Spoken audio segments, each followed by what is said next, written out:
예레미야 2장 13에서 37절 말씀입니다. 내 백성이 두 가지 악을 행하였나니 곧 그들이 생수에 근원되는 나를 버린 것과 스스로 웅덩이를 판 것인데 그것은 그 물을 가두지 못할 터진 웅덩이들이니라. 이스라엘이 종이냐 시종이냐 어찌하여 포로가 되었느냐. 어린 사자들이 그를 향하여 부르짖으며 소리를 질러 그의 땅을 황폐하게 하였으며 그의 성읍들은 불타서 주민이 없게 되었으며 놉과 다바네스의 자손도 내 정수리를 상하였으니 내 하나님 여호와가 너를 길로 인도할 때에 내가 그를 떠남으로 이를 자취함이 아니냐. 내가 시홀의 물을 마시려고 애굽으로 가는 길에 있음은 어찌 됨이며 또 내가 그 강물을 마시려고 아수르로 가는 길에 있음은 어찌 됨이냐. 내 악이 너를 징계하겠고 내 반역이 너를 책망할 것이라. 그런즉 내 하나님 여호와를 버림과 내 속에 나를 경외함이 없는 것이 악이요 고통인 줄 알라. 주 만군의 여호와의 말씀이니라. 사랑하는 형제 여러분, 3월 8일 수요일 새벽 묵상에 오신 것을 환영합니다. 요시야 왕 때부터 활동한 예레미야의 예언인데요. 신앙개혁 이전으로 보고요. 선민 이스라엘을 향하여 선포한 말씀입니다. 예레미야 2장 9에서 11절에 이렇게 말씀하셨죠. 제가 읽겠습니다. 그러므로 내가 다시 싸우고 너희 자손들과도 싸우리라. 여호와의 말씀이니라. 너희는 기띔 섬들에 건너가 보며 게다리도 사람을 보내 이 같은 일이 있었는지를 자세히 살펴보라. 어느 나라가 그들의 신들을 신 아닌 것과 바꾼 일이 있느냐. 그러나 나의 백성은 그의 영광을 무익한 것과 바꿨도다. 이렇게 하나님께서 선민과 그 후손들과도 논증하여 심판하리라고 하시고, 그 이유는 선민 이스라엘이 하나님의 영광을 무익한 우상과 바꿨기 때문이라고 한탄하셨습니다. 이제 선민의 두 가지 죄악을 지적하십니다. 13절에 내 백성이 두 가지 악을 행하였나니 곧 그들이 생수에 근원되는 나를 버린 것과 스스로 웅덩이를 판 것인데 그것은 그 물을 가두지 못할 터진 웅덩이들이니라. 네. 물에 관한 대조로서 비유하고 계시죠. 하나님이 생명수를 샘솟게 하는 물 근원이시라면 우상은 깨진 항아리처럼 터진 웅덩이여서 물을 솟게 하기는커녕 물을 쏟아 부어도 흔적 없이 사라져버리게 하는 것입니다. 하나님을 버린 죄악과 우상 숭배를 한 죄악으로 인해 이스라엘은 고갈될 수밖에 없음을 암시하는 것입니다.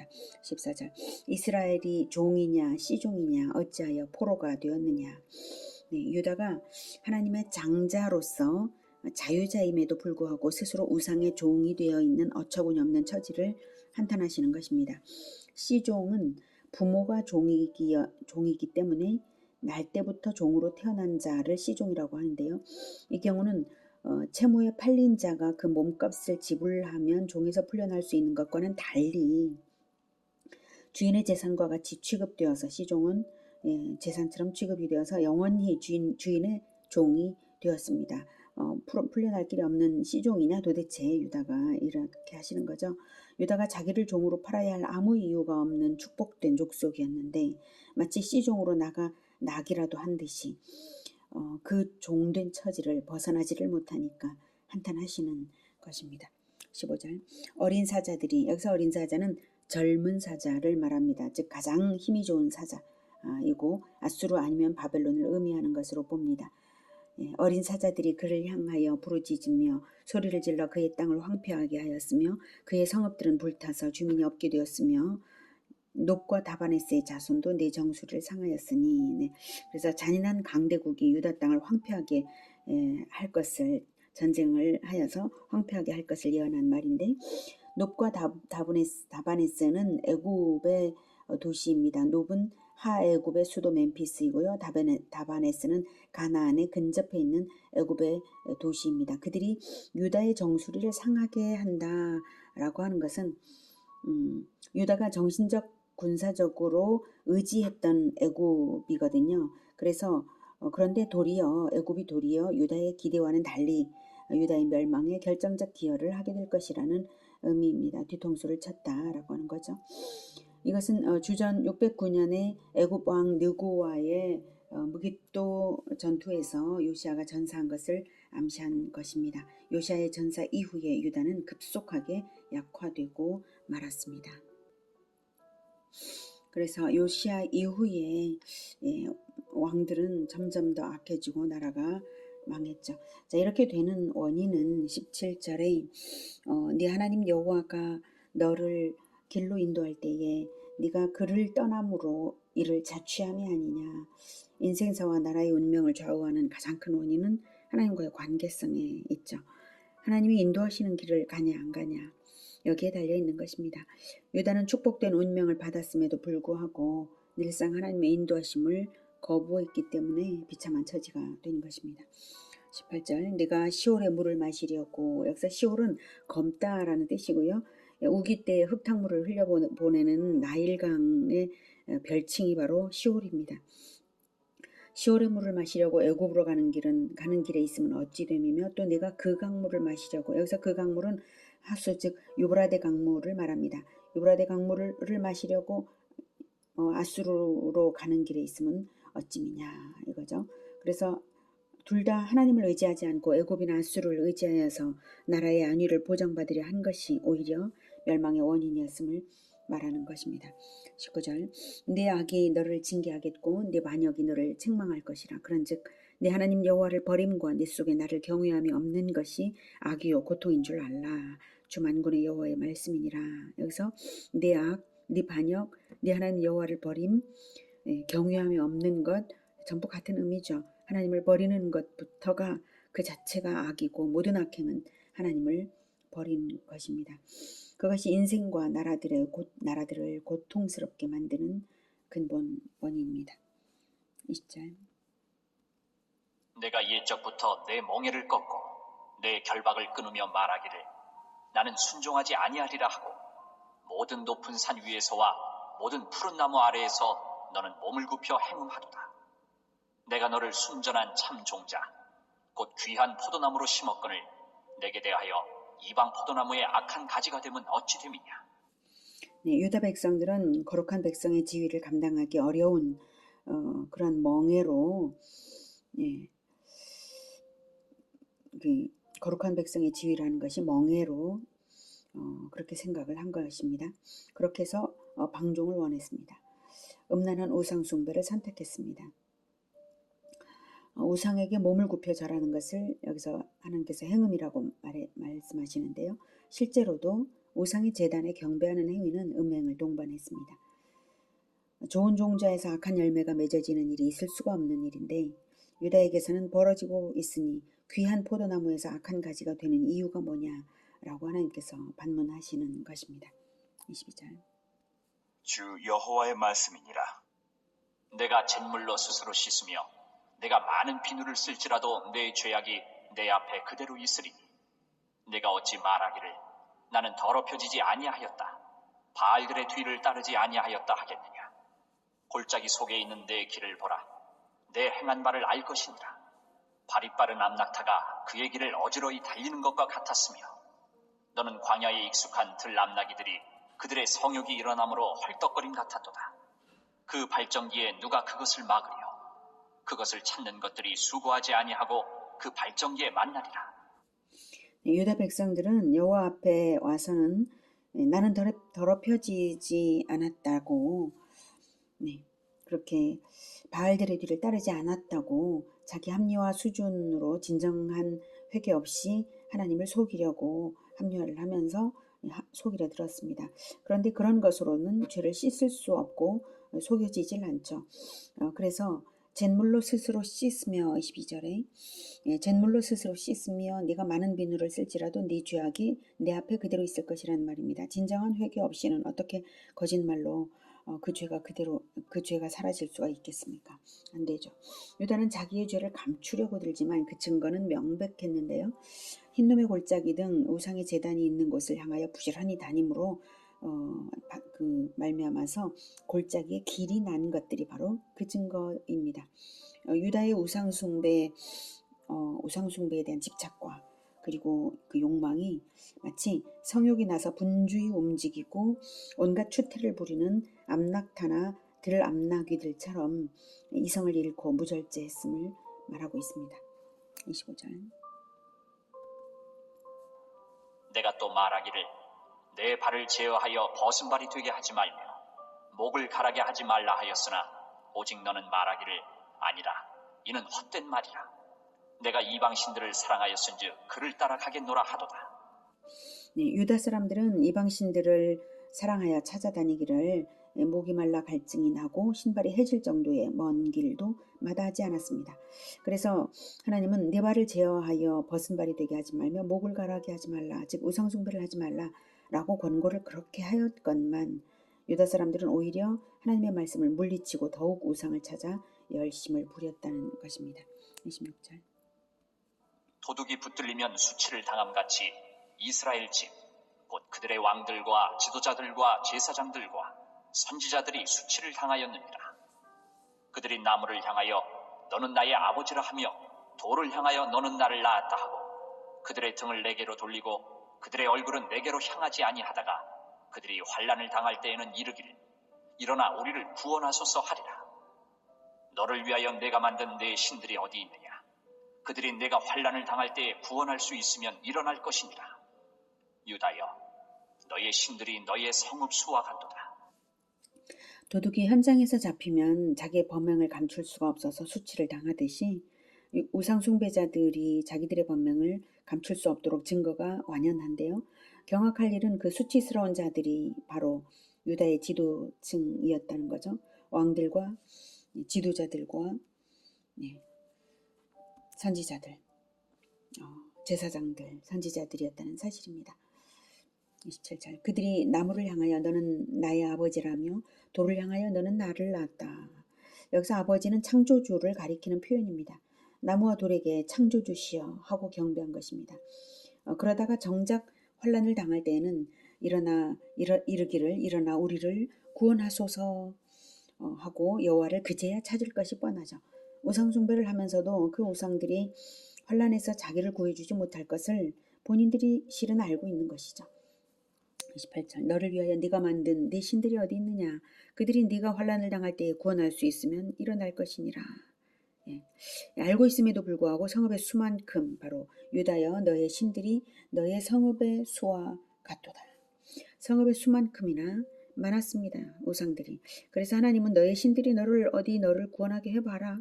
어디 그래봐라. 이러심으로써 심판을 방치하심으로써 심판을 행하시고 우상을 섬긴 잘못을 후회하게 하시겠다는 것입니다.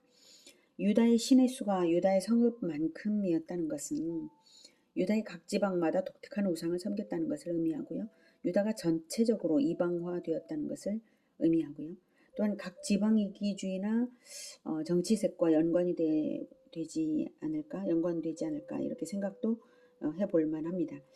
왜냐하면 남북으로 분단될 때에 여로보암의 한 짓을 보면 짐작이 되는데요. 일부러 금송아지 우상을 만들어서 우상 숭배를 조성함으로써 자기의 왕좌를 튼튼히 세우고자 했고, 그리고 그때 당장은 임시적으로는 그때 당장은 성공했다는 것이죠. 그래서 그 점에서 백성의 마음을 장악하여서 자기를 위하게 하고자 할 때에 지도층이 종교색을 달리하는 주도성을 발휘하는 것이 곧 권력이 됨을 우리는 생각해 보면 어떤 우상 숭배가 조장되는 이유 이런 것을 알 수가 있을 것 같습니다. 왜 인간이 우상 숭배가 헛된 줄을 알면서도 그런 것일까를 생각해 볼 때 인간은 자기를 위하기 때문에 또한 영원한 나라를 바라지 않고 이 땅의 것에 욕심을 가지기 때문에 우상 숭배가 생겨나는 것이라고 봅니다. 그래서 골로새서 3장 5, 6절은 이렇게 말하고 있어요. 그러므로 땅에 있는 지체를 죽이라. 곧 음란과 부정과 사욕과 악한 정욕과 탐심이니 탐심은 우상 숭배니라. 탐심은 우상 숭배니라. 이것들로 말미암아 하나님의 진노가 임하느니라. 이렇게 말씀하십니다. 이 땅의 것에 대한 탐심은 우상 숭배라고 밝혀주고 있습니다. 그러므로 우리가 진정 우상 숭배를 벗어나는 길은 무엇입니까? 나무와 돌에게 절만 안 하면 되는 것이 아니라 이 땅의 것들을 탐내지 말고 영원한 나라의 시선을 고정해야만 하는 일입니다. 골로새서 3장 1에서 6절 다시 읽어보겠습니다. 그러므로 너희가 그리스도와 함께 다시 살리심을 받았으면 위의 것을 찾으라. 거기는 그리스도께서 하나님 우편에 앉아 계시느니라. 위의 것을 생각하고 땅의 것을 생각하지 말라. 이는 너희가 죽었고 너희 생명이 그리스도와 함께 하나님 안에 감추어졌습니다. 우리 생명이신 그리스도께서 나타나실 그때에 너희도 그와 함께 영광 중에 나타나리라. 그러므로 땅에 있는 지체를 죽이라. 곧 음란과 부정과 사욕과 악한 정욕과 탐심이니 탐심은 우상 숭배니라. 이것들로 말미암아 하나님의 진노가 임하느니라. 네. 그래서 우리가 탐심을 버리고 그리스도와 함께 하나님 안에 우리가 있으므로 그리스도께서 나타나실 그때에 우리도 영광 중에 나타날 그것을 사모하면서 살아가야 하겠습니다. 29절. 너희가 나에게 대항함은 어찌됨이냐? 너희가 다 내게 잘못하였느니라. 여호와의 말씀이니라. 내가 너희 자녀들을 때린 것이 무익함은 그들이 징계를 받아들이지 아니함이라. 너희 칼이 사나운 사자같이 너희 선지자들을 삼켰느니라. 여기서 너희 자녀를 때린다 때 너희 자녀는 유다 백성들을 의미하는 말이고요. 네. 자, 29, 30절 이 말씀은 하나님께서 유다를 직접 가르치기를 포기하시고 바벨론에 넘겨 70년 포로 생활을 하게 하시는 이유가 무엇인지를 알게 하는 부분입니다. 하나님께서 선지자를 보내어 설득하게 하여도 유다가 선지자를 통한 하나님의 말씀에 대항하고 오히려 선지자에게 잘못을 범할 뿐만 아니라 칼로 선지자를 죽이고 하나님의 징계를 받아도 그 징계를 받아들이지 않는다. 즉 바벨론 포로 단계 이전의 징계들을 통해서는 변화를 받지 않는다. 변화를 받지 못하는 교정 불가능한 상태가 되고 말았기 때문에 그래서 바벨론의 포로가 되게 하시는 것입니다. 선지자들을 죽이는 정도까지 즉 선을 넘었기 때문에 나라가 망하는 비운을 맞게 하신 것입니다. 31절. 너희 이 세대여 여호와의 말을 들어보라. 내가 이스라엘에게 광야가 되었었느냐? 캄캄한 땅이 되었었느냐? 무슨 이유로 내 백성이 말하기를 우리는 노였으니 다시 죽게로 가지 아니하겠다 하느냐? 네, 너희 2세대여 할 때 2세대는 그 당시의 사람들만을 의미하는 것은 아니고요. 이 하나님의 말씀 성경이 오고 오는 모든 시대의 모든 교회들, 모든 사람들을 대상으로 하는 말씀임을 생각할 때 이 세대라고 하는 표현은 이 땅의 세대, 즉 하늘의 세대가 아니라 이 땅의 세대여라고 하시는 말씀으로 우리가 받아야 되겠습니다. 하나님께서 유다에게 자 내가 광야가 되었느냐 캄캄한 땅이 되었느냐 이렇게 하시는 것은 유다에게 한 번도 부족하게 대하거나 소홀히 취급하신 적이 없었지 않냐 이런 뜻으로 반어적인 질문을 하시면서 유다가 우상 숭배를 한 것은 하나님의 부족함이 조금이라도 있어서가 아니라 철저하게 유다의 배은망덕함 때문임을 밝히시는 것입니다. 그런데 하나님의 어조를 보십시오. 무슨 이유로 내 백성이 말하기를 우리는 노였으니 다시 죽게로 가지 아니하겠다 하느냐. 왜 죽게로 가지 아니하겠다 하느냐. 내 백성을 기다리시는 간절함과 그 아픔이 묻어나는 어조입니다. 또한 유다가 하나님으로부터 독립을 선언한 것이 하나님께는 참으로 결정타가 되고 만 것을 알 수가 있습니다. 32절. 처녀가 어찌 그의 폐물을 잇겠느냐? 신부가 어찌 그의 예복을 잇겠느냐? 오직 내 백성은 나를 잊었나니 그 날수는 셀 수 없거늘 내가 어찌 사랑을 얻으려고 내 행위를 아름답게 꾸미느냐?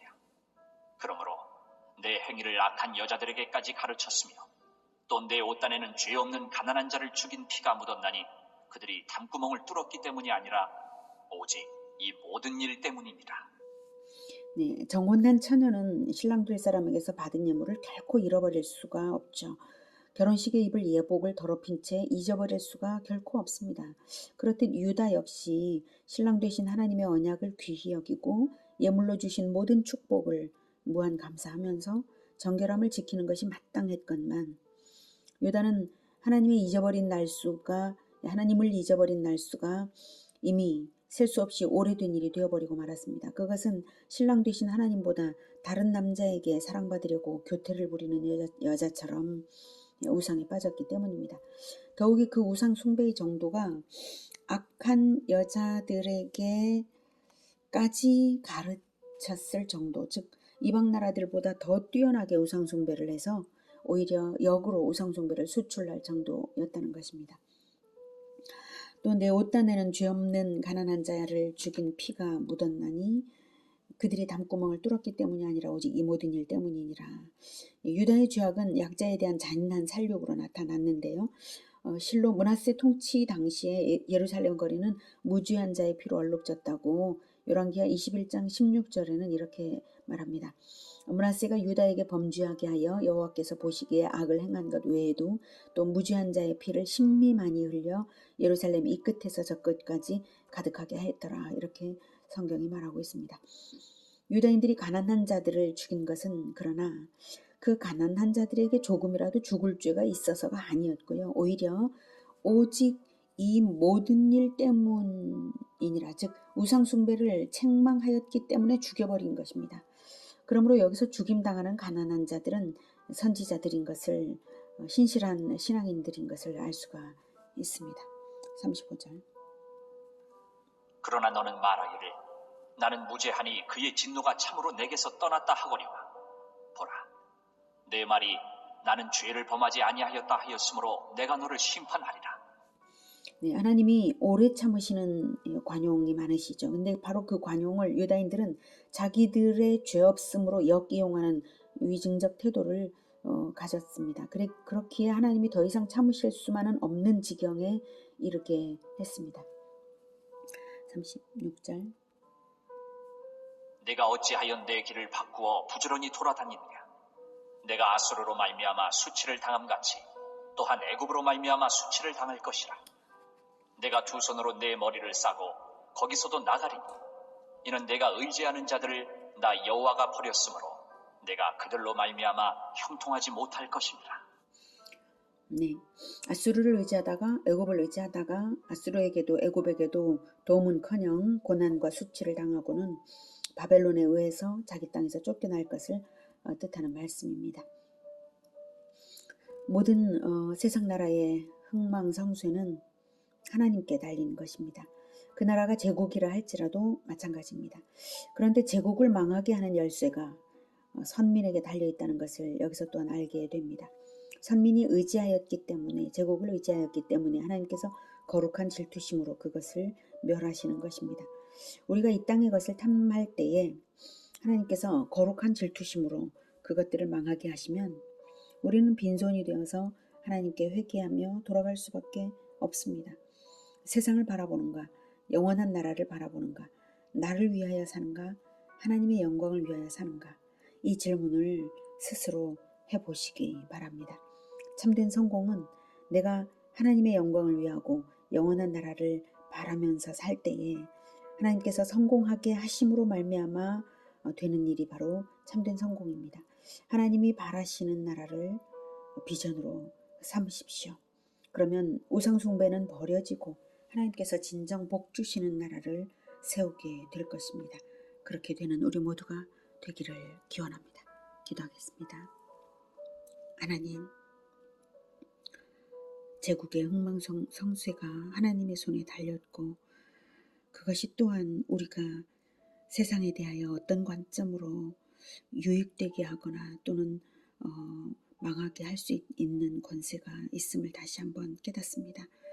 우리가 오직 하나님 나라를 위하여 이 세상을 섬길 수 있도록 주님 우리에게 참된 지혜를 허락하여 주시옵소서. 오직 하나님 나라를 바라보고 하나님의 영광을 위하여 살아가겠습니다. 주님 우리를 도와 주시옵소서. 예수 그리스도 이름으로 기도드립니다. 아멘. 이어지는 시간은 개인 기도 시간입니다.